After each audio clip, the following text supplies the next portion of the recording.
Bon matin, mesdames et messieurs. L'avantage de vivre dans un domaine comme ça, c'est la forêt.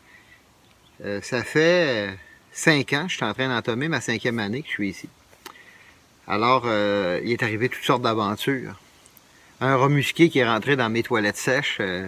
Au début, j'utilisais une toilette sèche qui est sur le site et qui est venu carrément sur mes genoux gruger le papier de toilette. Et ce gros rat musqué qui était sur mes genoux, moi, je suis chanceux, j'ai pas peur des animaux, j'ai jamais eu peur. Je me rappelle de lui avoir dit, écoute, ici, je mange pas beaucoup de viande, j'en mange pas d'ailleurs. Et puis, je me rappelle d'avoir regardé l'animal puis d'avoir dit, là, tu t'en vas parce que tu vas finir à la poêle ou à la casserole. Et l'animal s'est enfui par un trou qui était dans le haut de cette toilette sèche-là, dont j'ai plus accès parce que mes associés ont creusé un maudit cratère. Mais en tout cas, j'en parlerai plus tard de ce phénomène-là. Ça a failli coûter 150 000 d'amende à 200 000 d'amende pour avoir défié le gouvernement, dans le but de modifier une installation septique. On n'a pas le droit. Le ministère a voulu me mettre dehors, a voulu me dire, t'as pas le droit de... Je regrette, là, je suis propriétaire, ici, c'est mon domaine. Et puis moi, ça prend quelqu'un pour les assurances dans le bâtiment. Alors, ils ont dit non, vous n'avez pas le droit. Je leur ai montré un système de toilette rudimentaire que je vous montrerai à un moment donné. Et devant l'ingéniosité de mon système, l'inspecteur du ministère de l'Environnement n'a pas eu le choix d'abdiquer et de dire, ouais, j'ai dit forcé d'admettre que je suis l'individu avec l'empreinte carbone la plus basse présentement dans toute la province. Elle dit, oui, monsieur, elle dit, j'en reviens pas comment vous êtes débrouillard. Alors, ils m'ont toléré dans le bâtiment. Mais sans ça, j'aurais vécu dans le bois, là. Tu sais, là, je vis dans le bois. Pourquoi? Je suis dans un bâtiment d'1 800 000 pieds carrés de surface, un bâtiment patrimonial qui est en train de se faire détruire, comme je vous ai déjà parlé, par les intempéries. Parce que les gens qui sont avec moi là-dedans, qui m'ont embarqué là-dedans, sont pas, comment je pourrais vous dire, sont pas assez culottés pour continuer leur engagement. Alors, je vais devoir quitter. Mais avant de quitter, je peux pas quitter ça comme ça. Il y a des champignons dans le bâtiment. Je peux pas rester dans le bâtiment pour dormir, entre autres. Cette nuit, il a fait particulièrement froid. C'est incroyable. On a des périodes de température très élevées le jour. Et la nuit, ici, c'est frais. Pas besoin de la clim ici, là. On a atteint, mesdames, messieurs, 12 degrés cette nuit, en période inférieure. J'ai un thermomètre qui enregistre l'inférieur et le supérieur maximum de chaque jour. Alors, ça me permet de le resetter et puis de voir jusqu'à combien ça a descendu dans la nuit. Alors, je suis allé en forêt pour des raisons de santé. Je suis mieux de dormir dans le bois. Et il y a un chevreuil qui s'est allongé près de moi. J'ai voulu le photographier, mais j'ai pas osé parce que les chevreuils, c'est attendu que c'est des animaux. Juste le fait de sortir l'appareil pour le photographier, il se serait enfui.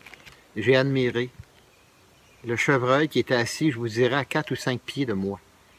Un petit écureuil m'a circulé dans le bas de ma couverte à cheval, parce que je dors avec une couverte à cheval, sur la base des pieds. J'ai senti de la vie qui circulait sur la base de mes pieds ce matin. C'est la petite chose agréable de vivre des moments en forêt comme ça. Je vais continuer un petit peu ce que je vous ai dit hier, mais avant, je veux saluer les gens de Sainte-Christine qui étaient au restaurant hier. Je suis allé au restaurant, je suis sorti du bois. Je vais toujours à mon petit restaurant habituel, pain. Je suis allé là, comme à tous les vendredis. Je saute quelques vendredis de temps en temps, bien entendu. Mais je suis allé manger ma pizza végétarienne et j'ai rencontré des gens de Sainte-Christine.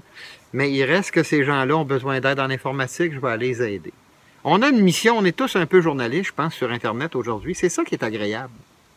On peut publier sans passer par certains journalistes qui censurent. Bon, je vous parlais de Radio X. Bon, j'ai parlé de Radio X et je fais une correction. Le monsieur dont je vous ai parlé, bon, moi, quand il s'est inscrit dans ma liste d'amis, c'était Jeff Blais. Tout court. Jeff, c'est le diminutif de Jean-François. Alors, c'est pas Jean-François, c'est Jean-Francis Blais. Je fais la correction. Jean-Francis Blais, quelqu'un qui a tous mes honneurs, quelqu'un qui, dans des journées comme aujourd'hui, des journées de congé, va me donner de l'information pertinente si c'est possible. Et le gars, il me ressemble. Puis je le sens parce que je vois sur sa page, il y en a eu un ou deux aussi de Radio X qui sont aussi sur ma page. Je vais les voir. Je vais voir leur page parce qu'ils me donnent de l'information. Ça, c'est une source d'information avec l'Internet. Mais les sources d'information, ça diffère. J'ai ce que j'ai sur le dos, ce qu'on appelle un webbing en forêt. Là, cette nuit, il y a une branche de sapin qui est rentrée dans le zipper, dans la fermeture éclair en français. Et puis, je suis pas capable de le zipper, alors j'ai des attaches touédons qui qui me permet de l'enlever ou de le mettre à volonté. Ça, c'est quoi? Un webbing, pour les militaires, ça sert à transporter de l'armement. Moi, c'est pas de l'armement, c'est mon équipement. J'en ai un qui est plus volumineux avec plus de poches. Ça, c'est la base du webbing, c'est-à-dire, c'est une veste de transport d'équipement, je pense, en français, mais webbing, c'est ce que les militaires disent de toute façon. Alors, j'ai là-dedans de l'équipement de base. Là, je vais vous montrer quelques équipements en rapport avec mon documentaire d'hier sur le principe de la radio. Ça, c'est un radio qui me sert à écouter les services publics et la radio. Là, il faut que je fasse attention parce qu'il y a une loi au Canada qui interdit la rediffusion de ce qui se passe sur les communications. C'est-à-dire tout ce qui est radio-télécommunication. Ministère des Communications, voilà. Là, je diffuse rien de secret, OK? S'il y a un numéro de plaque qui se donne ou quelque information qui peut être privée, je le ferme. C'est juste pour vous montrer, cet appareil-là est multifonctionnel, c'est fait par ICOM, excuse. Cet appareil-là fonctionne dans tous les modes. Ce qui n'est pas numérique, évidemment, ce qui est analogique. Dans le secteur ici, la Sûreté du Québec n'a pas modifié encore ses fréquences. Dans certains secteurs, les fréquences sont modifiées. Qu'on appelle du ProVoice Pré25, c'est du numérique. Il y a un code de base, si on peut dire, une encryption, mais c'est une encryption que ça n'est pas une. C'est une transformation numérique, c'est-à-dire que les signaux sont numérisés, sont encryptés. Mais encrypté, c'est encodé en plus. Mais le numérique, c'est une sorte d'encryption. C'est qu'on fait des 0 puis des 1 avec. Et un canal numérique peut supporter, à travers ses codecs, dépendamment le codec utilisé, on peut compresser les données et on peut, avec une fréquence analogique, servir plusieurs types de communication sur la même porteuse. Je vous expliquerai à un moment donné comment ça fonctionne, une porteuse radio, les bandes latérales, c'est quoi le FM, c'est quoi le AM, mais pas là. Au domaine, c'est pas ma mission. Ma mission, là, c'est de vous rendre service puis de vous montrer c'est quoi que j'utilise. Là, bon, la centrale a lancé un petit call, ça a l'air que ça a été répondu en crypto. Moi, j'ai mis ce qu'on appelle un tone squelch qui m'empêche d'être incommodé par la crypto. La crypto, c'est justement, c'est le numérique. C'est un grichage au même titre qu'une station de radio entre deux postes sur l'AM, ça griche. C'est un peu similaire à ça, à l'oreille. Alors, j'imagine que la réponse du policier qui a répondu est en crypto.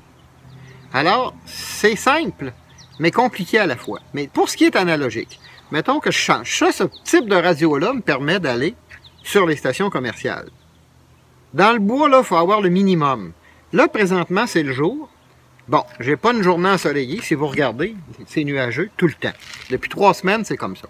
Alors, je dois, ma batterie portative, la mettre sur le toit d'un cabanon ou dans le haut d'un arbre autant que possible ou à un endroit où le soleil est exposé à cette matière-là pour pouvoir charger la batterie qui est à l'intérieur. Je vais vous montrer ce que c'est plus tard.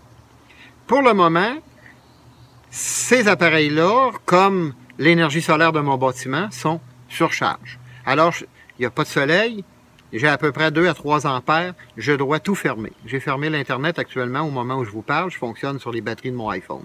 Alors, la technique, c'est ça, c'est de faire la gestion de l'énergie. Et le soir et la nuit, tout est à pleine charge. Je peux revenir dans le bâtiment ou je peux carrément, hier, j'étais dans le bois, j'écoutais Radio X, j'écoutais mes podcasts tels que je vous en ai parlé. Alors, ce radio-là me permet aussi d'aller sur les stations commerciales. Bon, ça c'est le squelch. Je fais fonction et je vais changer de bande. J'ai des stations commerciales à l'intérieur. Voyez-vous? Radio-Canada. Bon. J'ai Radio X aussi, là. Tu me parles des Alouettes, pour vrai? Ouais, on parlait de bonheur, là. Ouais, oui. Qu'est-ce qui se passe avec Anthony Cavillon? Voilà Radio X. Ben, il est là, comme entraîneur. T'es-tu sérieux? Absolument. Il enseigne. Là, je l'éteins.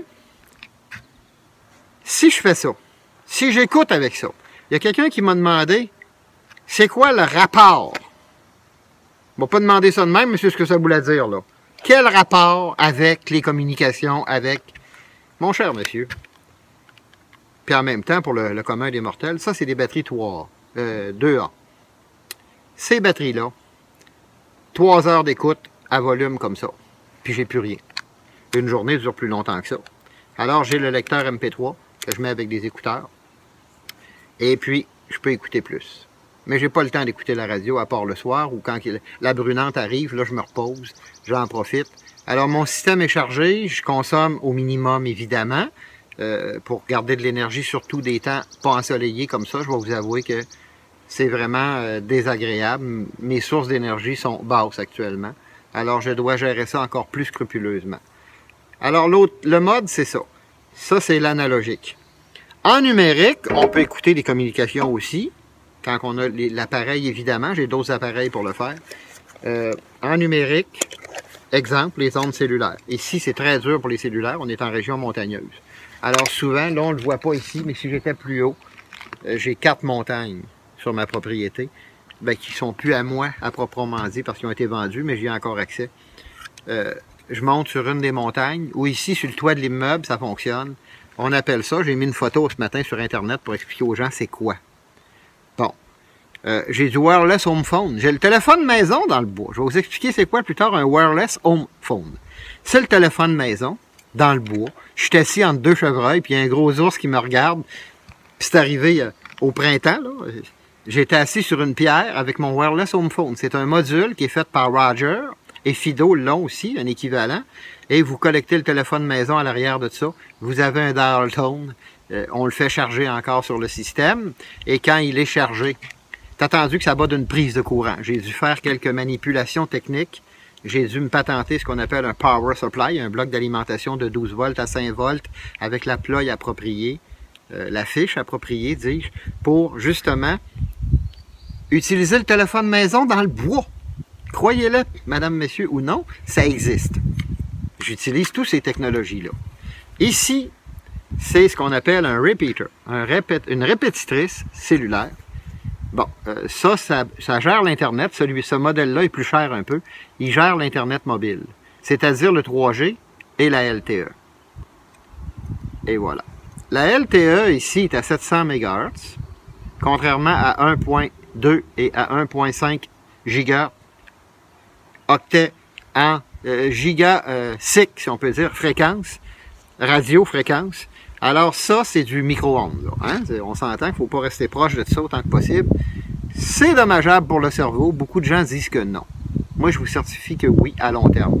Alors, l'appareil est là-dessus et je vais sur Radio X télécharger mes podcasts. Je vais chercher mes données sur Radio X. Et un coup que les données sont saisies, j'ai un lecteur de cartes qui se branche en dessous de l'appareil cellulaire. Et je transfère sur une carte SD. Et mon lecteur est muni d'une carte SD avec une batterie d'1,5 V.